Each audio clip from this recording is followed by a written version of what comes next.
മുപ്പിളിയം ഇഞ്ചക്കുണ്ട് മുനിയാട്ടുകുന്ന് റോഡിൽ ഓടിക്കൊണ്ടിരുന്ന വൈക്കോൽ വണ്ടിക്ക് തീപിടിച്ചു. ഡ്രൈവർക്ക് പരിക്കേറ്റു. വാഹനം വൈദ്യുത ലൈനിൽ തട്ടിയതിനെ തുടർന്നായിരുന്നു തീപിടുത്തമുണ്ടായത്. ചൊവ്വാഴ്ച ഉച്ചയ്ക്ക് 2 മണിക്കായിരുന്നു സംഭവം. കൽക്കുഴി ഭാഗത്തേക്ക് പോവുകയായിരുന്ന മിനി ലോറിയാണ് അപകടത്തിൽപ്പെട്ടത്.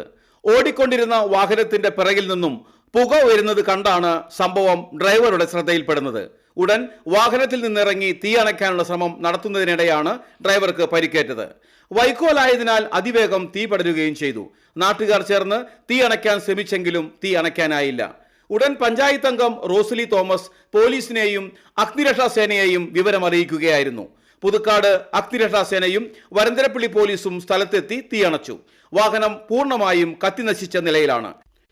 പൊള്ളലേറ്റ കിഴക്കേ കോടാലി സ്വദേശിയെ പുതുക്കാട് ആശുപത്രിയിലും തുടർന്ന് വിദഗ്ധ ചികിത്സയ്ക്കായി എറണാകുളത്തെ സ്വകാര്യ ആശുപത്രിയിലും പ്രവേശിപ്പിച്ചു.